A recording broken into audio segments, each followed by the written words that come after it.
Welcome back, everybody, to the Unity 4J stream. I'm not sure if you can see by my little blush here and my fat cheeks, but I am very, very happy and excited to be joined by the incomparable Ray McGovern.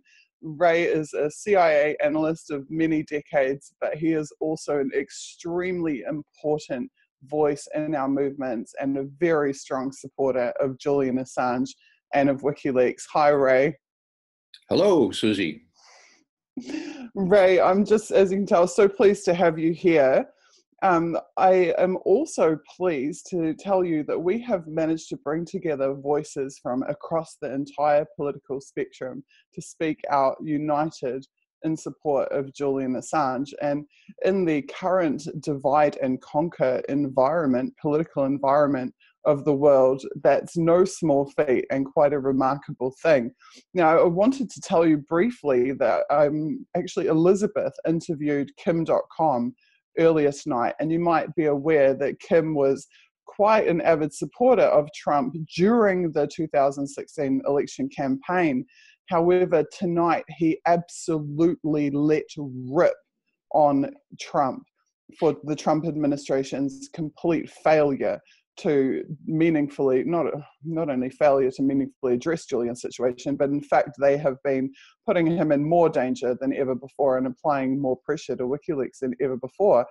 And I was wondering, do you think that this is a sentiment that is going to spread amongst Trump supporters and amongst Trump's base now that we see yet again, like Obama, another president campaigned on an anti-war platform and is now, in fact, perpetuating the opposite?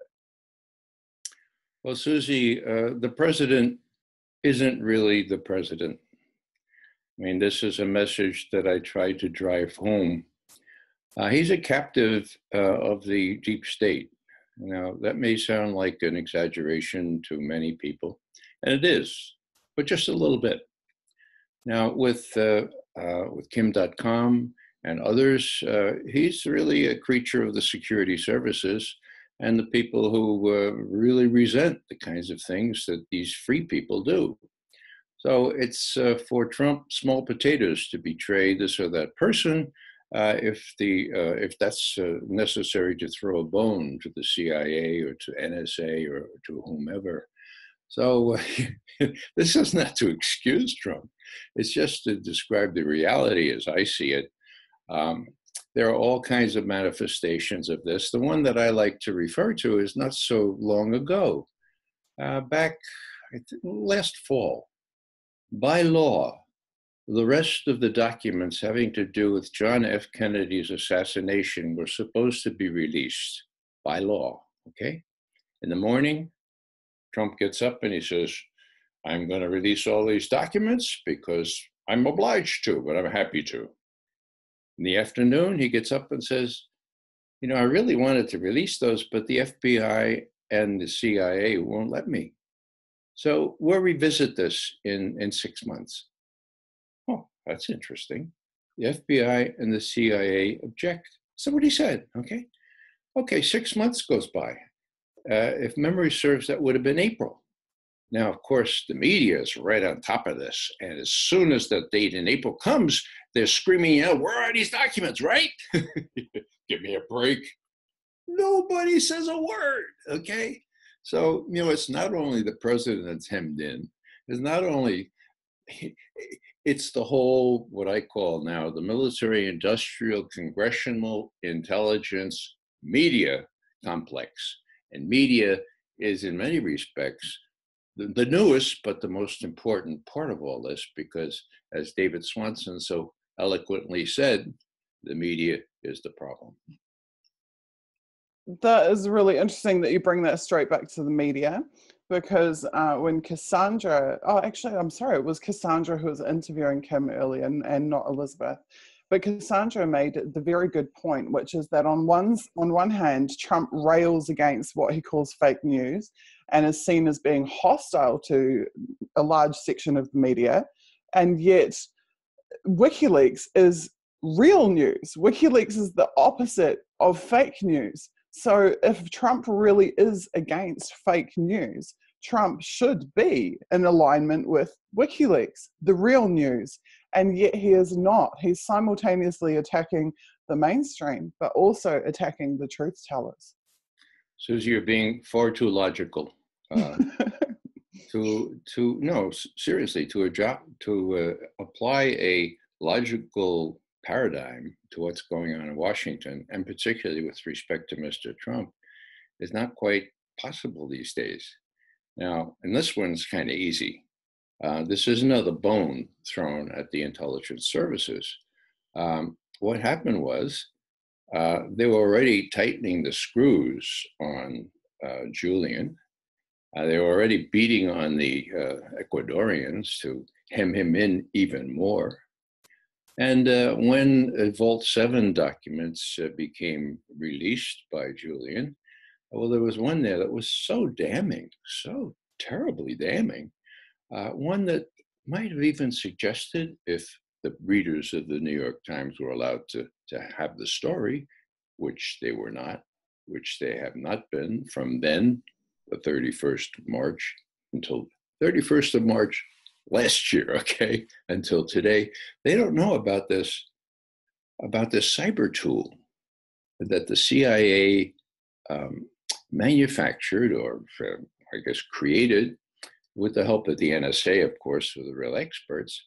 And it allows an entity to hack in to a computer system, disguise who hacked in, and actually leave little telltale signs in 5 languages: Chinese, Persian, Arabic, Korean, and Russian, Cyrillic. Now, if somebody used a little bit of imagination, they might say, whoa, I wonder if it was that tool and not the Russians that was responsible for leaving these telltale signs behind when somebody made an entry into the computer system of the Democratic National Committee. Now, as I see it, and I don't have any inside information on this, but just as an analyst, okay, once you're an intelligence analyst, I suppose you're always one, it seemed to me that was so dangerous that the CIA and the NSA said, we have to stop this guy. And so what happens? Big Pompeo, the head of the CIA, trots out to one of these think tanks, and 13 days later, okay, March 31st, 13 days later, he says, Julian Assange is a demon. Now, I don't believe in demons, but some people do, especially people who really read the Bible literally. And of course, Pompeo is one of those guys. So he says he's a demon, and besides, he's running a non-state hostile intelligence service. Well, that's creating a new kind of entity in this world, but that's what he said. So what I see here is that Pompeo, in response to these guys that he was supposed to be managing, the guys in the CIA, the guys in John Brennan's computer hacking department, was saying that Julian can't do this anymore. And it was then, shortly thereafter, that the Ecuadorians were leaned all over to say, look, you have to make it really, really miserable for Julian Assange, make it even more miserable. And, that's really, really sad. I mean, that the American government can have that kind of influence on a country like Ecuador, which had Correa, a leader that was had a sense of what the press is supposed to do, and supported Julian.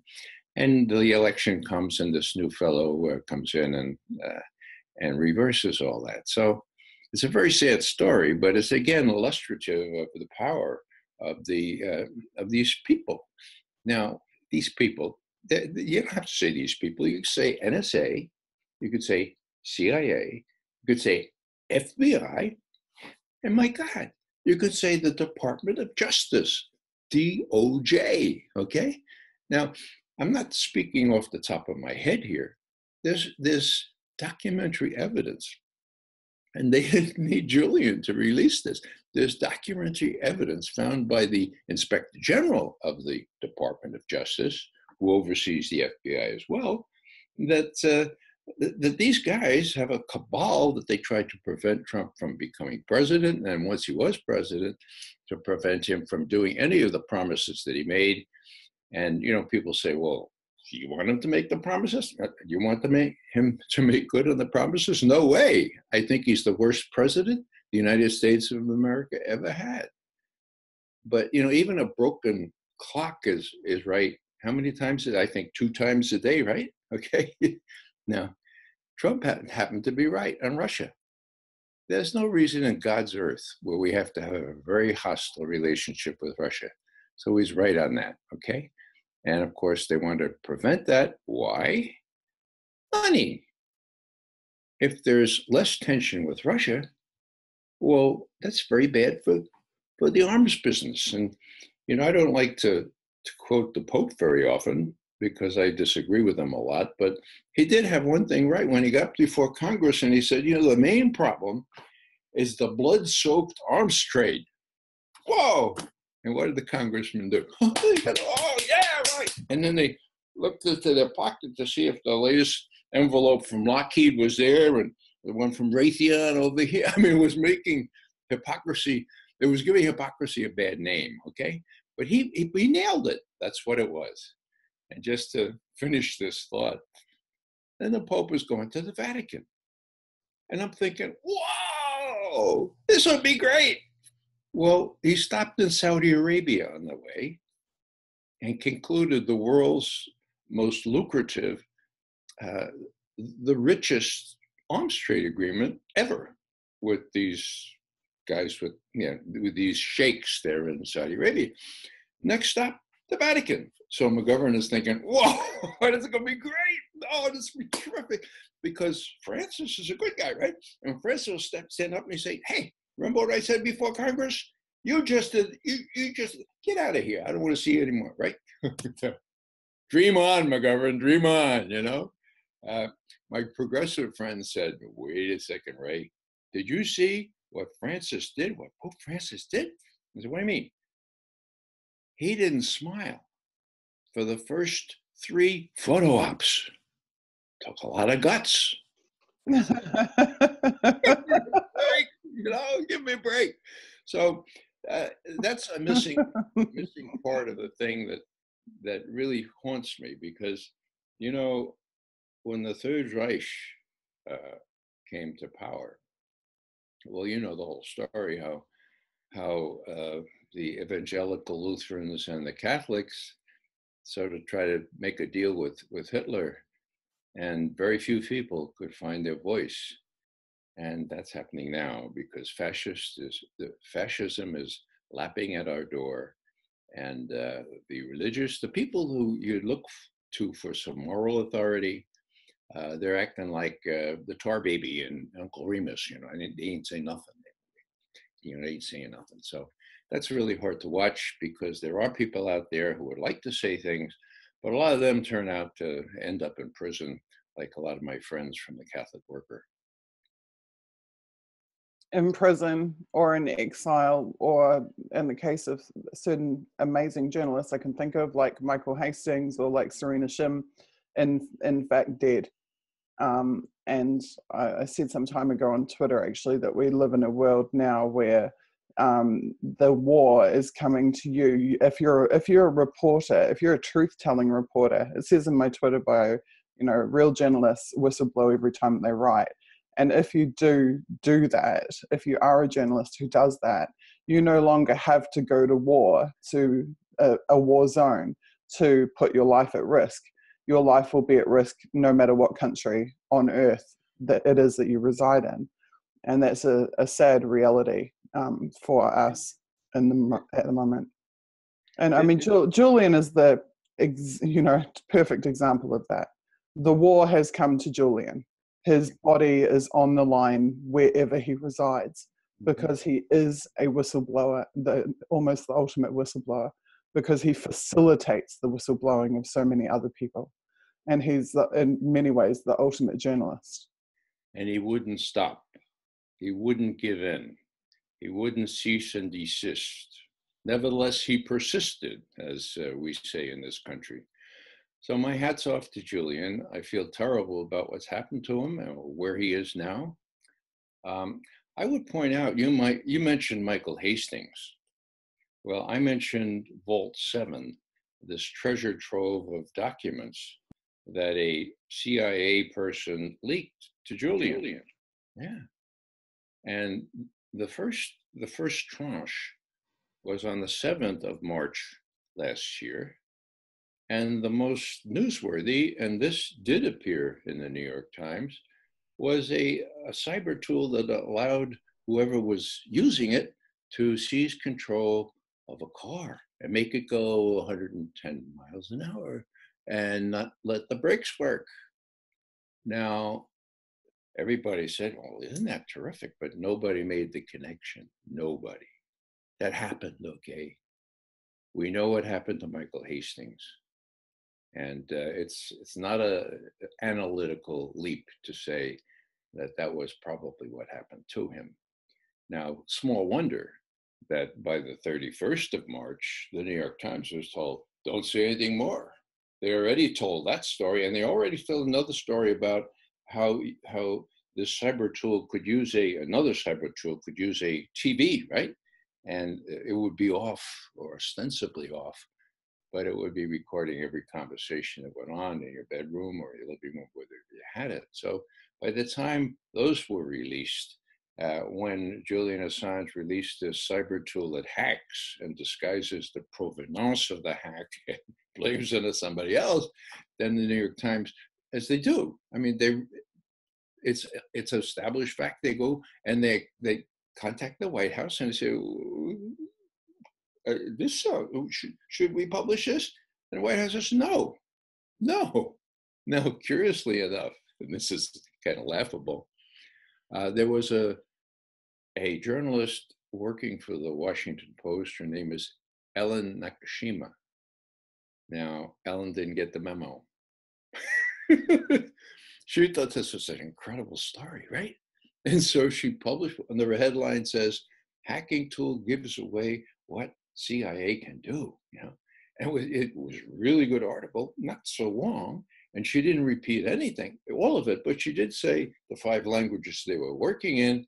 She did not include the fact that they were used, that this cyber tool was used during 2016. So anyhow, but that, the Washington Post didn't say a word after that. So it's very, very, it's not self-censorship. No, they call the White House, is it okay to publish this? And the White House says no. Now, let me just add one thing here. When on the 31st of March last year, WikiLeaks released Vault 7, what they called Part 3, Marble Framework, which is the tool for hacking into things, I got a very strange call at 7:15 in the morning. Hello, this is RT. I said, RT, come on, who is it? And it's RT. What do you want? Well, we want you to come into a studio right away because we have an incredible story. What's the story? Well, we'll send you the link. So I get the link, and then I say, well, okay, sounds like a real big story, but you're not even open yet.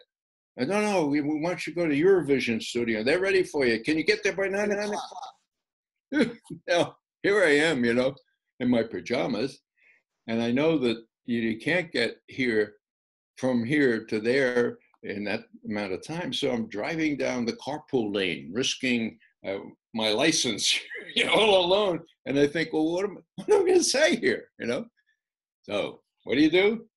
You get on the phone and you call Bill Binney. Now, Bill will be on tomorrow morning, 8 o'clock our time. Bill, have you seen Vault 7 Part 3 Marble Framework? Yes, I have, Ray. Good. What do I say about it? This is what you say, Ray. I was in NSA when we started cooperating with CIA to make all these things work in Vault 7. Now, NSA has the expertise, of course, and CIA takes the risks, so NSA is just happy to let them do the dirty work. Now, What do I say about that? Ray, this is what you say. Vault 7 has 700 million lines of code. So McGovern says, Bill, that sounds like a lot. He says, yeah, Ray, that's a lot. Put it this way, Ray, a line of code costs $25. Okay, can you do arithmetic? I know you're not a scientist, but so that's what I said.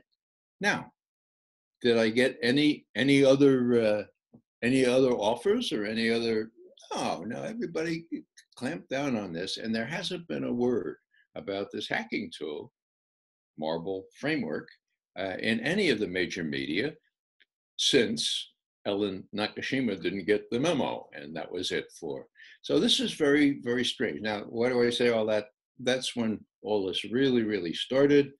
And I mean, when they really felt that Julian was in possession of things that could do irreparable harm. And, you know, it's good for us to know what may have happened to Michael Hastings. It's good for us to know what our television might be doing to us. It's good for us to know that it could be maybe not the Russians that did this interference in the Democratic National Committee computers, that it could have been some other hacking tool that is capable of obfuscate. That's the word they use. Sometimes CIA people, really like these big words. Obfuscate. Okay, you obfuscate who did it, and you obfuscate to the extent that you put in these Cyrillic things. The name of Felix Hermundovich. That's Dzerzhinsky, the first head of the secret police, and I mean, just so we don't miss it, it was an accident. So anyhow, the whole thing is sort of coming apart now. Bill Binney and his friends from NSA, two former technical directors who are part of our Veteran Intelligence Professionals for Sanity, are coming up with not only the facts, not only the reasoning, but with the forensics. And of course, dissident voices dissident media has been very, very helpful in that. Disobedient media. That's Edward. Sorry, Edward. Elizabeth Voss is the editor-in-chief of Disobedient Media, is one of our moderators here, and my colleague from Decipher You. Yes, she's been amazing. She's been very helpful in terms of relaying what Forensicator, some independent forensic analysts have been doing with some of the metadata that were associated with ostensibly Russian hacks. And turns out that this Guccifer 2 person, 2.0, people talk about, he's a fraud from the day one. He's as fraudulent as a $3 bill, as we say in this country. And Bill Binney can prove it from the metadata associated with Guccifer 2.0's ostensible work for the military intelligence arm of the Russian government. So this type of subterfuge does really sound like it's out of a spy novel, and maybe a stretch of imagination for some people. But if we look back through the history of WikiLeaks and the targeting of WikiLeaks, we see similar types of efforts again and again and again. They've been subject to infiltration. They've been subject to sabotage. They've been subject to dozens of different forms of censorship, as I recently discussed at an event with you. So it's actually not, and I mean, this is something I think that surprises me, is that we see the director of the CIA at a press conference saying WikiLeaks is a priority target. WikiLeaks is #1 target for the CIA. So if we take that seriously, then really nothing should be beyond the scope of imagination in terms of the techniques that can be employed against WikiLeaks to try to degrade their infrastructure, their network, their people, and the attacks on Julian's reputation, the relentless back-to-back mainstream media smears against Julian and against WikiLeaks. These things are clearly related. That's right. And, Julian is the person, if people emulate Julian, my God, let's say there are 2 Julian Assanges in the world. Well, then the military-industrial congressional intelligence media complex is in real deep kimchi, as we say. You know, they already have to fight this off, so they're trying to make an example of him. You know, you didn't mention defamation. Now, that's part of this whole thing. And you know, that stuff in Sweden, that was so transparent. That's what those guys on the operational side do. That's why they cultivate these close relationships with friendly intelligence services. So when push comes to shove, they shove a little money in there and you get defamation. And I'm thinking that there's a more recent example of that. I'm not sure whether this is true or not, but recently there's been one congressman from Ohio, Jim Jordan. Now, he has been relentless, sort of as relentless as Julian Assange, in pursuing all the misdeeds of the FBI covered up by the Department of Justice, mind you, and he has been homing in with penetrating questions. Now, most of your listeners may not be aware of this, but they are saying now that Jim Jordan, when he was an assistant wrestling coach, that he knew about some sexual problems with somebody else who was molesting some of the wrestlers, and he didn't say anything, you know? My God.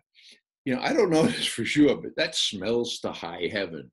But American readers of journals and newspapers are not sophisticated enough to know, oh, this is par for the course. This is the modus operandi. You defame people.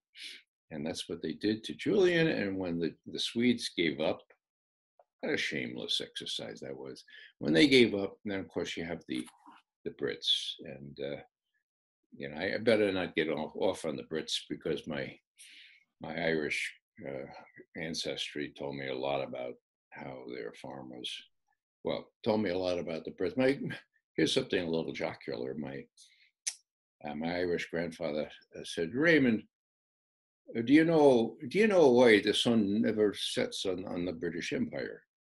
I said, oh, sure. He said, I don't know. Now you sit down and I'll tell you. I said, okay. He said, the sun never sets on the British Empire because that good Lord would never trust the British in the dark. So I'm not going to get off on the British, but I think it's so toady. So are they not embarrassed that they do everything the Americans tell them to do, and to include Novichok and all this stuff? And Craig Murray, I know you're going to have Craig on later. He will give you chapter and verse about these Skripal poisonings. You think that is there no limit to their embarrassment and the way they? Well, apparently there isn't, but I'll stop talking about the British now. Look, yeah, I do think it's becoming increasingly transparent, and several people have made the observation that the period of time between these info ops being rolled out by the intelligence agencies and the independently researched debunkings, absolutely thorough debunkings of those info ops, that period of time keeps getting shorter and shorter and shorter.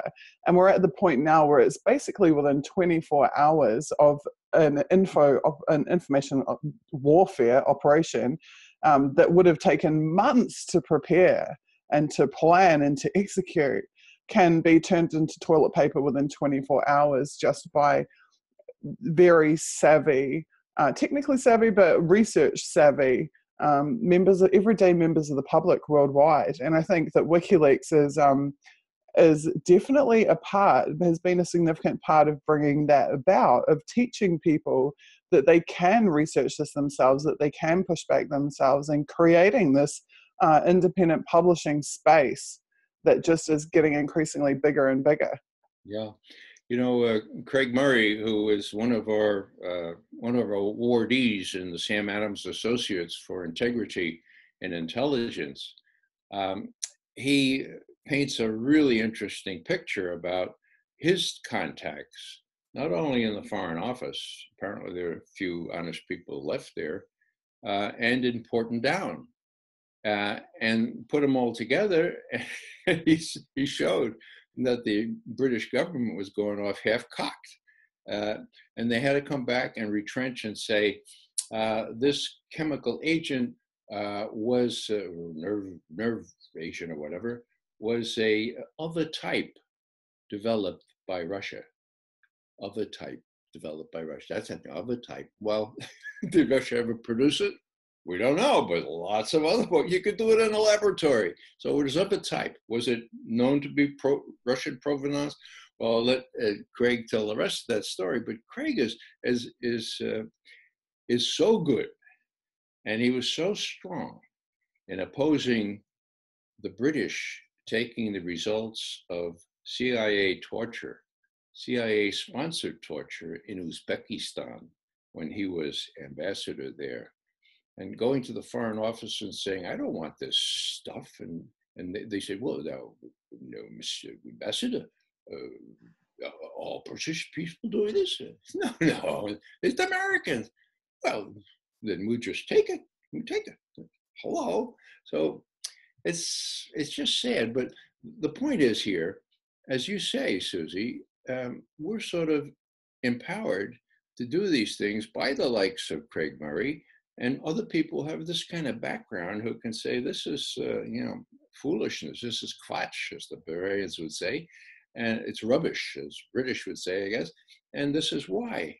Now, one thing that sticks in my craw, and I think it was brought home by Daniel Ellsberg, who spoke so eloquently earlier today.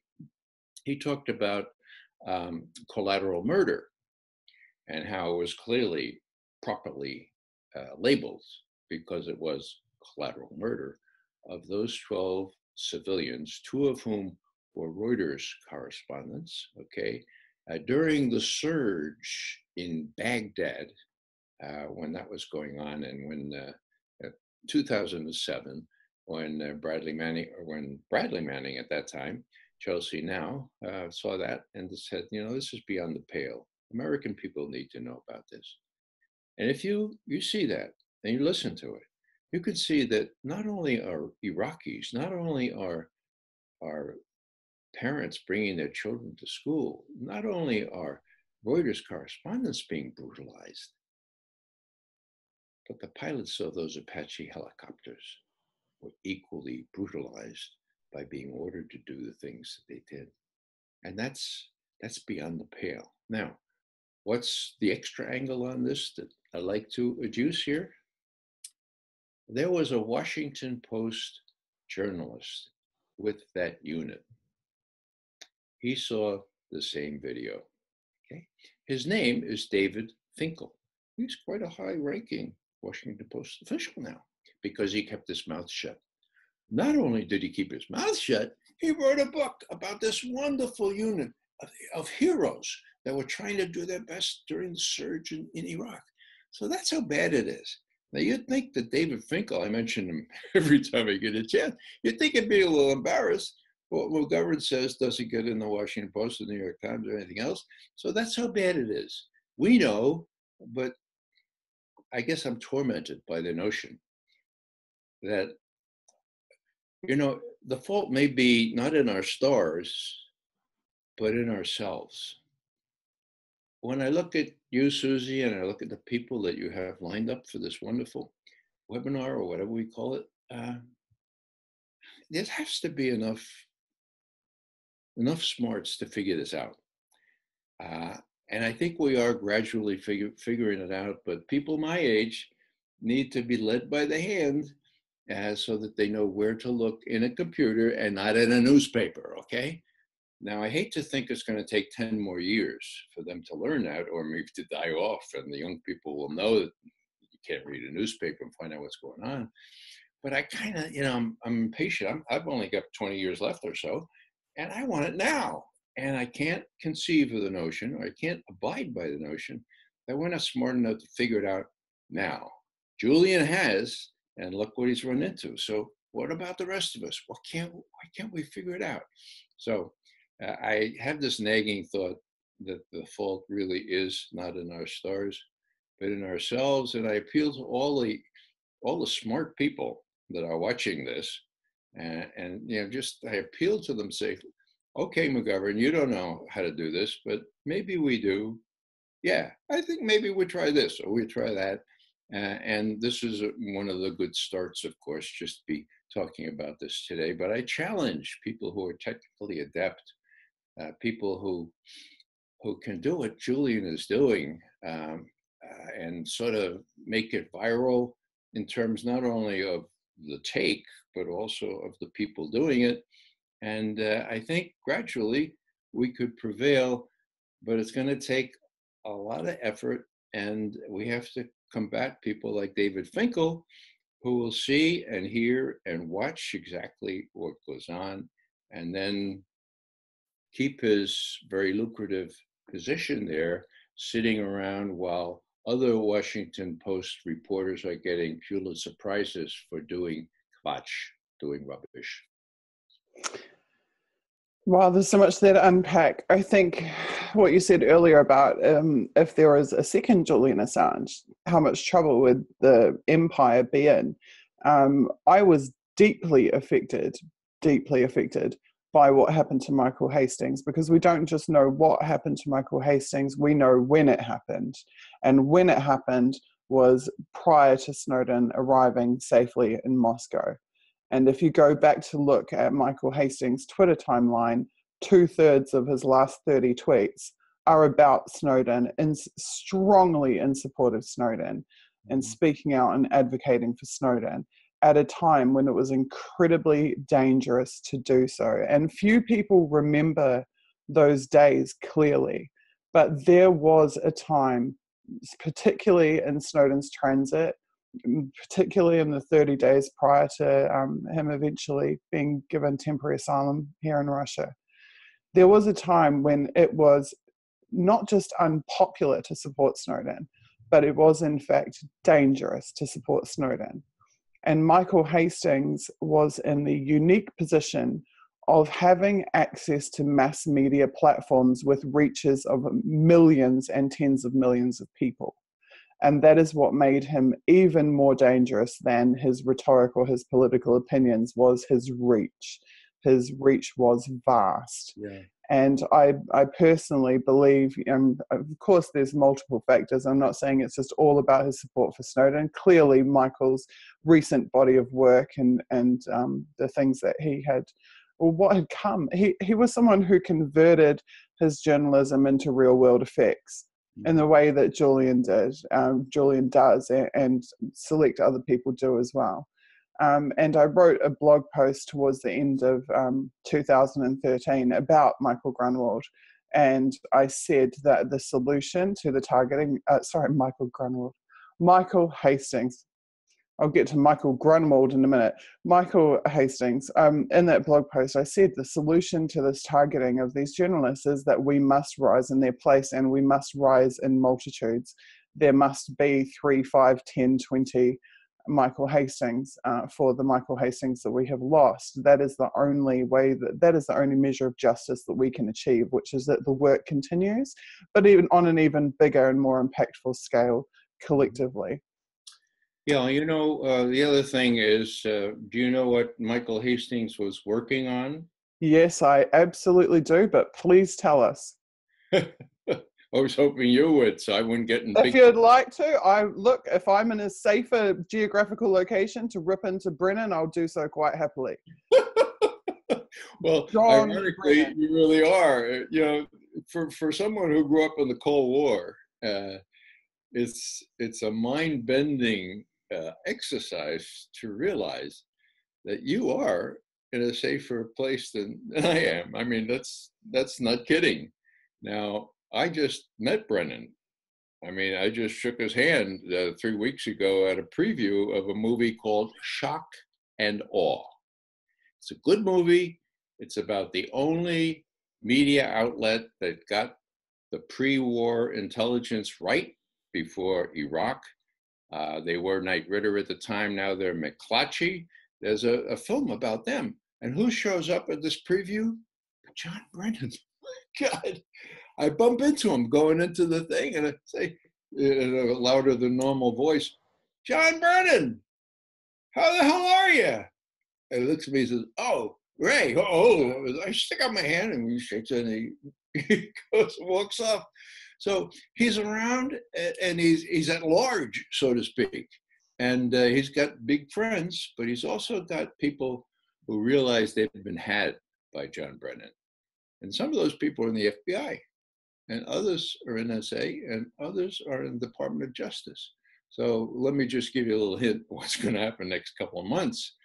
John Brennan's going to have to answer for an awful lot.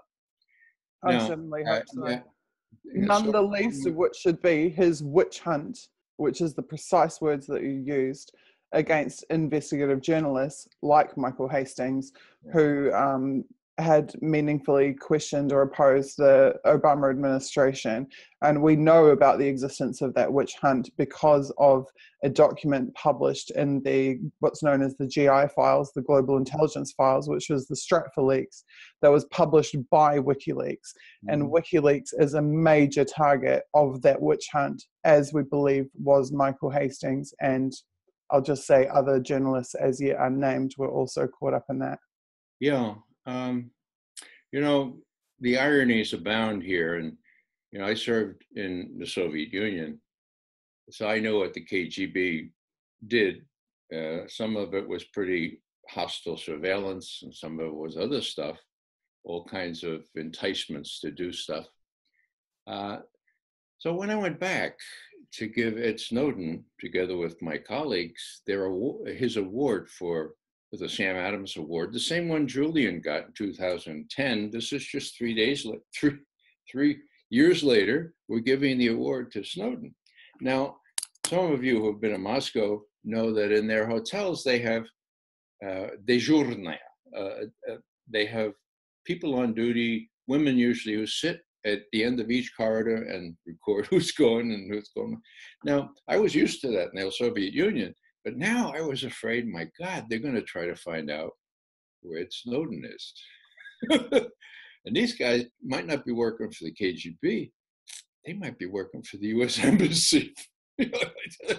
Whoa, So that's how ironic it is. And I would just add in this connection that, the Vault 7 series is enough for the US government, and especially the security services, to hate Julian Assange.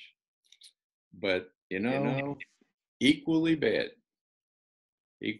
as far as the US government was concerned, is the fact that Ed Snowden would not have gotten free. He would have not gotten to Moscow if it weren't for Julian Assange calling in all his chits from the Far East, from Southeast Asia, from Sarah Harrison, bless her, and making it happen. And I know from personal conversations with Julian, I used to be able to visit him. I used to, every time I was in London. And there was nothing that I was more proud of that he was able to do from the Ecuadorean Embassy. And I think that he shared that he wasn't going to brag about it. But when I mentioned it, he said, yes, we had to make sure that Ed didn't suffer the fate that so many others have. And that was complete. Did Ed give Julian any material? No. So it was a matter of principle. And that's, one of the things I admire Julian so much for, and something that should not be forgotten. You're absolutely correct. And I've made the argument several times that to organize in support of Julian and to save Julian's life is to save, not just to respect the lives that he saved previously, but to save the lives of uncountable future at-risk journalists, sources, and whistleblowers. Because another thing Julian doesn't get a lot of credit for, but he has established this entire network of support for whistleblowers, from the Courage Foundation to his early involvement in the establishment of the Freedom of the Press Foundation. These are achievements which are systematically stripped from Julian because they don't fit with the defamation agenda, as you say. But in reality, he has done so much more. He didn't just, WikiLeaks is not his sole accomplishment.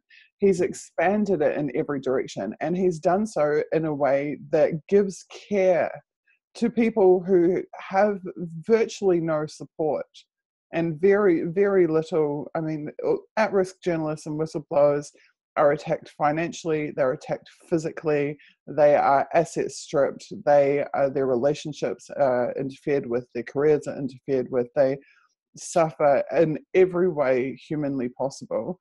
And there is Julian and WikiLeaks building support networks to give shelter, emotional shelter and physical shelter, to these most beautiful people and most rare breed of people, the truth tellers. And I think this is something that I can't express enough, is that to save Julian is to save the lives of many yet to come. Mm-hmm. Yeah, you know, Suzie, as I was preparing for this evening, and I didn't have a lot of time, it did strike me that there's a poem by Alexander Pushkin, who himself was detested by the authorities, right? So much so that they put him in prison. They sent him to Kishinev. And he's sitting there in prison, and Pushkin, as you know, is a poet. So he composed this poem about someone sitting in prison. And my hope is that Julian will get out, just the way Pushkin got out, in due course, and hopefully sooner rather than later. But would we have time for me to recite this poem? It's very, very... Absolutely. Yeah. I was wondering, is there a chance that you know the English title of the poem as well? Yeah, just look, Google Uznik, U-Z-N-I-K. Uznik is the title of it. It's available in English translation. It's a... Uznik means prisoner or captive or somebody driven into a corner. So it's really apt here, I think. Сижу за решеткой в темнице серой, скромненный в неволе орел молодой, мой грустный товарищ, макая крылом, кровавую пищу клюет под окном. Клюет и бросает, и смотрит в окно, как думал со мною, задумал оно. Зовет меня взглядом и криком своим, и вымолвит, хочет, давай, улетим, мы больные птицы, пора, брат, пора, туда, где за тучей белеет гора, туда, где гуляют, туда, где белеют морские края, туда, где гуляем лишь вечер, да я. It means, as my Russian teacher used to say, it means, here I sit, sижу за решеткой, behind the bars, in the moist, damp darkness, so sort of like an eagle kind of captive. And then I look out the window and I see a crow, and this crow is eating its kill. It looks to me in the mirror, in the window, and he says, "Hey, what are you doing there? Hey, we're free birds. Давай, улетим. Let's fly туда, где за тучей белеет гора, to there where beyond the clouds the mountains shine, туда,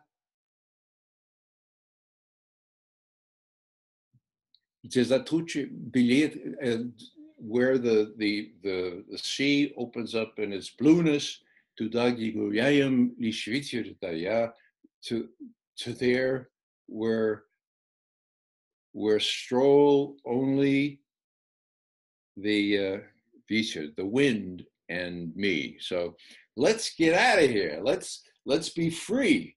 Just like we'll fly over the mountains, we'll fly over the blue sea. We'll go where only we crows, we birds can go, to the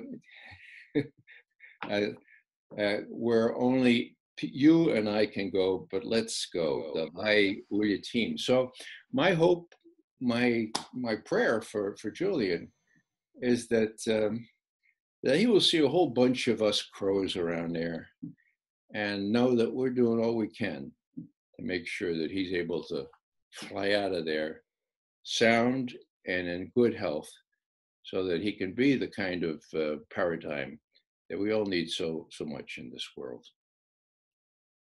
That is absolutely beautiful, Ray. And that was a gorgeous translation. You did very well. Well, blame Pushkin for that. I actually have a whole book of Pushkin's stichy. And he was a revolutionary. Poetry behind me. And he was also, he published stuff that nobody liked, or the authorities didn't like. So there are a lot of resemblances there. And I hope that... and yet now he is celebrated. And now, Pushkinskaya Ploshad, there's a whole square named after him. There are streets named after him. The house where he grew up is venerated. This is a classic example of someone who, as you say, was out of order with the authorities, who was persecuted by them, and yet now who is venerated in history and even considered a national treasure. Which he was and is. So thanks for letting me be with you, Suzie, and with whoever else is watching. And let's all hang in there as you are doing so well. And I hope that there's some ways that Julian can learn about our concern, and that we're trying to do everything we can to free him so that he can be free and fly away. Well, thank you so much for being here, Ray. And I love to blame this all on you, because it was you at the very first impromptu 10-hour vigil that said, let's do this monthly. And I'm not sure that when you said that you quite envisioned this result. Our 10-hour vigil became last month a 26-hour vigil, which has become this month a 38-hour vigil, and which we are already planning next month to become a 50-hour vigil. And while there are people who tell me that I'm crazy for attempting such a feat, I heard Chris Hedges explain something which also you reminded me of a little earlier in this interview. He explained that those of us who are the true radicals, I consider us to be the rational ones, but those we are called the radicals, that we're possessed by a beautiful madness. And it is the beautiful madness that allows us, that fortifies us to enduring making the sacrifices that we do and enduring the hardships that we do. But that beautiful madness is an essential element of human society, and it is one that must be nurtured and protected, because it is that those who are possessed by that beautiful madness that are able to overcome what logically we shouldn't be able to, in order to achieve things that are much, much greater than ourselves. And Chris is a wonderful example of precisely that. I would just add that I treasure the word radical, because it comes from the Latin word for root, okay? So it really means rooted. You know what a radish is, right? That's the root, So being radical is not being way out there. Radical is being rooted. So let's all stay rooted, and let's root for Julian. Okay, thank you so much. That's precisely what we're trying to do here, Ray, and your help and assistance to me personally has been just amazing and exemplary. So thank you from me to you, as well as from the audience and all of those watching. Thank you so much.